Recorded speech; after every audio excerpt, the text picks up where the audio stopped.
Hello प्यारे दोस्तों, स्वागत है आपका इंटरव्यू क्लासेस में। बात करेंगे अपने क्लास 9th अर्धवार्षिक परीक्षा 2024-25। विषय है अपना स्वास्थ्य एवं शारीरिक शिक्षा, जो आपके 16 दिसंबर को पेपर होने वाला है। उसके लिए बहुत इंपॉर्टेंट है, यहाँ से क्वेश्चन आपको एग्जाम में ज़रूर देखने को मिलेंगे, ठीक है ना। और चैनल पे अगर आप नए हैं तो चैनल को सब्सक्राइब ज़रूर कर लीजिएगा, क्योंकि आपके एग्ज़ाम के रिलेटेड हर ऑथेंटिक न्यूज़ आपको इस चैनल पे मिलेगी। और आपके सभी विषयों के, चाहे आपके जितने भी विषय हैं, इंग्लिश हो, फिर आपके विज्ञान है, फिर हिंदी, सामाजिक, संस्कृत, राजस्थान की शौर्य परंपरा, गणित, इन सभी के पेपर्स आपको यहाँ बेहतरीन ढंग से मिलेंगे। जिसमें आपके विज्ञान में 1 से 9 और गणित में जो 1 से 9 आ रहे हैं, इनके अनुसार पेपर मिलेंगे। और हूबहू क्वेश्चन आपको हाफ ईयरली एग्जाम में देखने को मिलेंगे। ईयरली एग्जाम के पेपर्स भी आपको यहाँ पे मिलेंगे। तो चैनल को सब्सक्राइब ज़रूर कर लीजिएगा। एग्जाम होने के बाद उनके सोल्यूशन भी इस चैनल पे आपके लिए अपलोड किए जाएंगे, ठीक है ना। चलिए देखते हैं अपने सबसे पहला क्वेश्चन क्या है। शारीरिक शिक्षा का उद्देश्य क्या है? सामाजिक विकास, आर्थिक विकास, मानसिक विकास या सर्वांगीण विकास? तो करेक्ट ऑप्शन होगा अपना सर्वांगीण विकास, द ऑप्शन। अगला देखिए, व्यायाम करना आवश्यक है समय व्यतीत करने के लिए, शारीरिक स्वास्थ्य के लिए, मनोरंजन के लिए या उपयुक्त सभी के लिए? व्यायाम करना आवश्यक क्यों है? शारीरिक स्वास्थ्य के लिए, ताकि शरीर स्वस्थ रहे, उसके लिए हमें व्यायाम करना आवश्यक है, ठीक है। अगला है, योग दिवस मनाया जाता है। योग दिवस मनाते हैं 21 जून को। कब? 21 जून को मनाया जाता है, ठीक है। भारत का राष्ट्रीय खेल है। तो भारत का राष्ट्रीय खेल, हालांकि अगर आप सर्च करो तो राष्ट्रीय खेल भारत का कोई नहीं है, लेकिन यहाँ पे हॉकी लिख देंगे, क्योंकि ऑप्शन में हॉकी दे रखा है। हॉकी उस समय खेला जाता था जब भारत देश गुलामी से आज़ादी की तरफ बढ़ रहा था, और इतने गोल्ड मेडल लेके आए कि उस समय सबसे ज़्यादा प्रचलित खेल हॉकी था। इसके कारण हॉकी को माना जाता है, ठीक है। बाकी जो अपने सर्वे है उनमें जांचा गया, देखा गया कि ऑथेंटिक रूप से हॉकी को दर्जा नहीं मिला है कि राष्ट्रीय खेल है। बाकी इसमें अपने हॉकी करेक्ट कर देंगे, ठीक है ना। अगला देखते हैं, खेल दिवस किस महान व्यक्ति के जन्म दिवस पर मनाया जाता है? तो ये आप जानते हैं क्या? मेजर ध्यानचंद, ठीक है ना, मेजर ध्यानचंद। और ये पूछ लें कि अपने खेल दिवस, इनका जन्म हुआ कब था? तो 29 अगस्त, ठीक है ना, 29 अगस्त को मनाया जाता है, ठीक है, राष्ट्रीय खेल दिवस, ठीक है ना। ये ध्यान रखना। अगला है, मानव शरीर की सबसे छोटी हड्डी छाती में, पीठ में, हाथ की कौन सी हड्डी होती है? कान की। तो ये होती है अपने कान की हड्डी, ठीक है, स्टेप्स नाम होता है कान की, ठीक है। सबसे बड़ी हड्डी होती है वो होती है फीमर।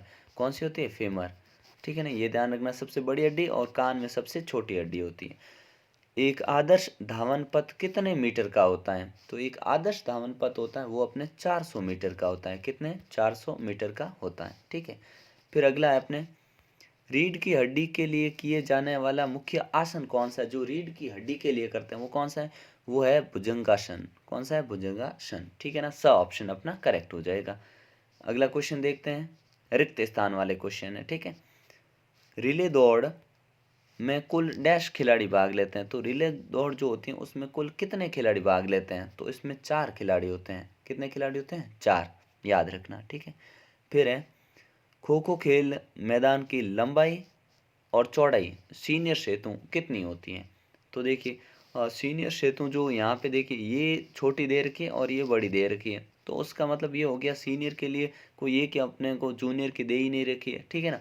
तो ये हो जाएगी अपने सीनियर की, ठीक है। 29/16 मीटर, ठीक है, 29 metre into 16 metre, correct option. अगला देखते हैं, विटामिन सी की कमी से उत्पन्न होने वाला रोग कौन सा है? तो ध्यान रखिएगा, विटामिन ए, उसकी कमी से अपना होता है, ये लिखा हुआ इधर, रतौंधी, ठीक है। विटामिन ए की कमी से रतौंधी, बी की कमी से होता है बेरी बेरी। कौन सा रोग होता है? बेरी बेरी, ठीक है। सी की कमी से होता है, ये यहाँ लिखा हुआ है, स्कर्वी। सी की कमी से स्कर्वी। और डी की कमी से याद रखना रिकेट्स, रिकेट्स, ठीक है ना। ये ध्यान रखना, ये रोग होते हैं, ठीक है। अगला क्वेश्चन है, हॉकी खेल में कुल खेलने वाले खिलाड़ियों की संख्या। हॉकी खेल में कुल जो खिलाड़ी खेलते हैं ना वो होते हैं अपने 11, ठीक है। फुटबॉल, क्रिकेट, हॉकी, इनमें 11 होते हैं, कबड्डी में 7 होते हैं, ठीक है ना। तो ये कुछ खेलों के खिलाड़ियों की संख्या भी आपको मालूम होनी चाहिए, ठीक है। अगला देखते हैं क्वेश्चन अपना, शारीरिक शिक्षा का उद्देश्य क्या है बताइए। मतलब शारीरिक शिक्षा का उद्देश्य छोटे शब्दों में आपको बताना, शॉर्ट में आंसर देना है। तो शारीरिक शिक्षा का उद्देश्य क्या होता है? शारीरिक शिक्षा मतलब मानसिक शिक्षा, सामाजिक, भावनात्मक और सामाजिक रूप से किसी को मजबूत बनाना। एक लाइन में अगर हम लिखें तो शारीरिक शिक्षा वो शिक्षा है जिसमें शारीरिक, मानसिक, भावनात्मक और सामाजिक रूप से मजबूत बनाने की शिक्षा, ज्ञान दिया जाता है। ठीक है। फिर है अपना किशोरावस्था में विकास या परिवर्तन की 4 अवस्थाएं कौन सी है। मतलब किशोरावस्था में 4 अवस्थाएं होती है, विकास और परिवर्तन की वो 4 अवस्थाएं कौन सी है। तो देखिए, पहला बोलेंगे कि हम कह सकते हैं शारीरिक शारीरिक शारीरिक विकास कह सकते हैं, मानसिक मानसिक विकास, ठीक है ना, भावनात्मक विकास, सामाजिक विकास, ये 4 विकास की अवस्थाएं ध्यान रखना, ये परिवर्तन होता है। ठीक है ना। तो किशोरावस्था में सामाजिक, भावनात्मक, मानसिक, शारीरिक, ठीक है ना, ये ध्यान रखना, या कह सकते हैं ज्ञानात्मक विकास भी कह सकते हैं। ठीक है। अगला है व्यायाम किसे कहते हैं। तो शरीर को गतिशील करने की जो प्रक्रिया होती है उसको हम व्यायाम कहते हैं। क्या कहते हैं? शरीर को गतिशील, जिसमें शरीर कोई भी कार्य करने से पहले व्यायाम किया जाता है, मतलब खेल खेलने से पहले, ताकि शरीर को पर्याप्त मात्रा में ऊर्जा मिल सके। ठीक है ना, तो ये लिख देना। अगला है पाद हस्तासन को और किस नाम से जाना जाता है। तो इसके 2 नाम है। क्या है? एक तो है अपने उत्तनासन और दूसरा अपने गोरिल्ला। इसको गोरिल्ला मुद्रा भी कहते हैं। ठीक है, ये ध्यान रखना। एक उत्तानासन बोल देंगे और गोरिल्ला मुद्रा भी इसको ही कहा जाता है। ठीक है। अगला है सूर्य नमस्कार में कुल कितनी स्थितियां होती है। तो सूर्य नमस्कार में कुल 12 स्थितियां होती है। कितनी? 12। और जिनको सूर्य नमस्कार करना आता है, सूर्य नमस्कार कह सकते हैं कि जितने भी योग हैं उन सब में सर्वोपरि सूर्य नमस्कार है। सूर्य नमस्कार में सभी योग, मतलब जिनको सारे योग आते हैं या जिसको सूर्य नमस्कार आता है उनको सारे योग करने की ज़रूरत नहीं पड़ती, उनको सारे योग अपने आप हो जाते हैं। शरीर की पूरी जितनी भी मांसपेशियां हैं उन सभी का इसमें, शरीर के सभी अंगों का और मांसपेशियों का इस्तेमाल इसमें हो जाता है। मानव का स्वास्थ्य का मानव जीवन पर महत्व बताइए। बड़ा ही सिंपल क्वेश्चन है। स्वस्थ मन में ही, स्वस्थ शरीर में ही एक स्वस्थ मन निवास करता है। पहली लाइन ये लिख सकते हैं क्या, कि स्वस्थ शरीर होगा तो स्वस्थ मन रहेगा। ठीक है। और स्वास्थ्य से मनुष्य जो होता है अपने हर कार्य को समय पर कर पाएगा। ठीक है। इस प्रकार की आपको बातें लिखनी है। अगला देखिए, हमारी संस्कृति में जल पिलाने को कैसा कार्य माना गया है। तो जल पिलाने को जल दान सर्वोपरि माना गया है, कि किसी प्यासे को पानी पिलाना हमारी संस्कृति में बहुत ही महत्वपूर्ण माना गया है। ठीक है। अगला क्वेश्चन देखते हैं। वसा के प्रमुख स्रोत लिखिए। वसा के स्रोत मतलब जिसमें वसा होती है। तो वसा किस में होती है? मूंगफली में होती है, दूध में होती है, पनीर में, घी में, तेल में, इन सभी में फैट होता है, वसा होती है। ठीक है। फिर है फ्रैक्चर किसे कहते हैं। हड्डी का टूटना फ्रैक्चर कहलाता है। अगर दौड़ते खेलते समय हड्डी कहीं से टूट जाती है, हल्की सी मोच भी आ जाती है या कुछ ऐसा हो जाता है, उसको फ्रैक्चर कहते हैं। ठीक है। टूटना, सिंपल शब्दों में बोलेंगे हड्डी का टूटना फ्रैक्चर कहलाता है। ठीक है। अगला है छोटे खेलों से खेल तकनीक के साथ क्या सीख दे सकते हैं। तो छोटे खेलों में क्या सीख दे सकते हैं? स्व अनुशासन, साहस, स्व अनुशासन हो गया, साहस हो गया, धैर्य, नेतृत्व, क्षमता, सहयोग, संघर्ष, देश प्रेम, मतलब बहुत सारी ऐसी बातें जो बताई जा सकती है। क्या? वापस से एक बार नोट कर सकते हैं आप। स्व अनुशासन, साहस, धैर्य, नेतृत्व, क्षमता, सहयोग, संघर्ष, देश प्रेम। ठीक है ना, ऐसी जो है भावनाएं विकसित की जा सकती हैं। अगला है वॉलीबॉल खेल में लिबरो खिलाड़ी की विशेषताओं का वर्णन कीजिए। बड़ा क्वेश्चन है, 3 नंबर का दे रखा है। तो देखिए, लिबरो खिलाड़ी होता कौन है। लिबरो केवल पिछली पंक्ति में खेलता है। पहले तो लिबरो खिलाड़ी वॉलीबॉल में जो खिलाड़ी 3-3 की लाइन में खड़े रहते हैं, पीछे वाली पंक्ति में खेलता है लिबरो खिलाड़ी।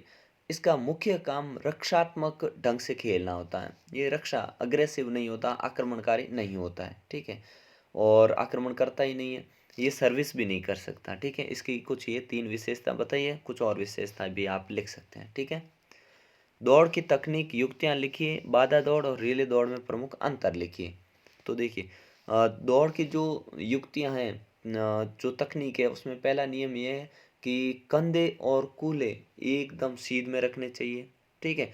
दौड़ने से पहले कुछ व्यायाम कर लेना चाहिए, पानी नियमित रूप से पिया हुआ होना चाहिए, ठीक है। ये कुछ तरीके हैं।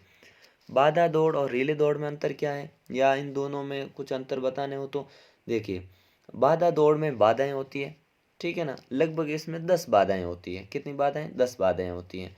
और रिले दौड़ में क्या होता है? रिले दौड़ में 4 खिलाड़ी होते हैं, ठीक है ना, 4 खिलाड़ी होते हैं जिनको बैटन को एक्सचेंज करना होता है और इसमें बाधाएं पार करनी होती हैं, ठीक है ना। ये ध्यान रखिएगा आप। अगला देखते हैं, कबड्डी खेल के अधिकारी के संकेत बताते हुए नियमों को लिखिए। अब अधिकारी क्या क्या संकेत बताता है, अब ये आप जानते हैं, जो अपने आजकल जो कबड्डी में प्रो कबड्डी लीग आ रहा है, तो सबको लगभग ये नियम पता होते हैं, ठीक है ना। अगला क्वेश्चन है, पिरामिड क्या है और 5 या 9 बालकों का पिरामिड किस प्रकार बनाएंगे, वर्णन कीजिए। तो पिरामिड क्या है? पिरामिड अपने एक ज्यामितीय आकार, पिरामिड मतलब ज्यामितीय आकार है जो 3D यानी 3 डायमेंशन वाला नजर आता है, मिस्र के पिरामिड के समान बनता है, ठीक है। अब ये किस प्रकार बनाएंगे, इसका आपको वर्णन करना है, ठीक है। अगला क्वेश्चन देखते हैं अपने, संतुलित भोजन किसे कहते हैं, परिभाषित कीजिए। संतुलित भोजन में तत्वों का महत्व बताइए। देखिए, एक ऐसा भोजन जिसमें वसा, प्रोटीन, कार्बोहाइड्रेट,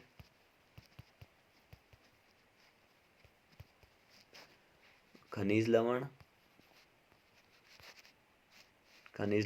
जल व विटामिन, ये सारी चीजें पर्याप्त मात्रा में होती हैं, उसे हम कहते हैं संतुलित भोजन, ठीक है।